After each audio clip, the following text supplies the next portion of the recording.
This week in the markets. What every trader must know, October 26th to 31st, 2025. All right, traders. Welcome back to another episode of Market Pulse Weekly. If you're in Forex, gold, crypto, or oil, this week's economic setup is one you can't afford to sleep on. We're stepping into the final stretch of October, and the markets are setting up for a storm of central bank updates, inflation anxiety, and energy market tension. Let's break it all down, fast, clear, and no fluff. Forex overview. This week, all eyes are on the US dollar. The DXY has been flexing again, hovering near 106, as traders prepare for a data-heavy week. The US GDP advance report drops Thursday, and it's expected to show slower growth. If that number disappoints, expect some weakness in the dollar and a possible relief bounce for the euro to US dollar and pound sterling to US dollar pairs. Over in Europe, the ECB's policy minutes are coming midweek.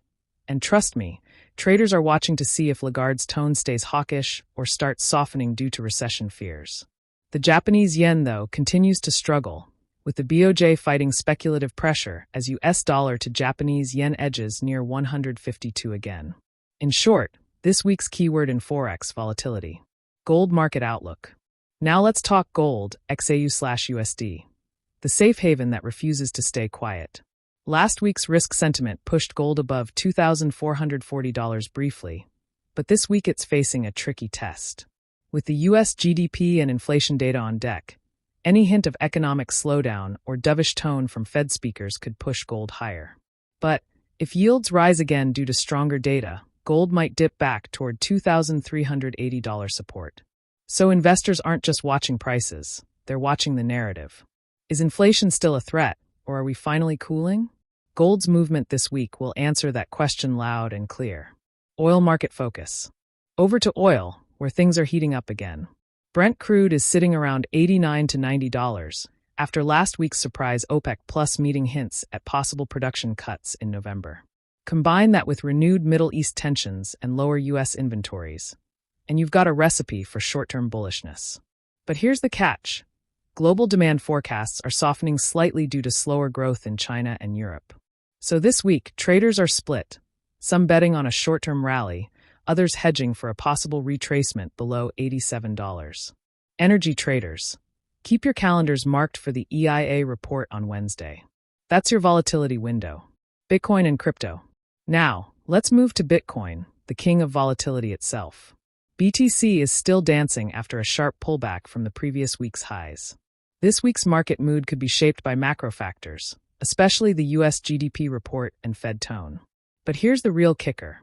Institutional inflows into Bitcoin ETFs have slowed slightly, while on-chain data shows increased retail accumulation. Translation. Smart money is waiting for clearer macro signals before jumping back in. Still, Bitcoin's narrative remains solid: inflation hedging, digital gold, and long-term adoption. So while the short-term could be choppy, the long-term confidence is still there. The big picture. Zooming out, this week is all about narrative battles. You've got central banks versus inflation, oil bulls versus global slowdown, gold versus rising yields, and crypto versus market fear. Every market is telling a different story, but they're all connected by one big theme: investor psychology.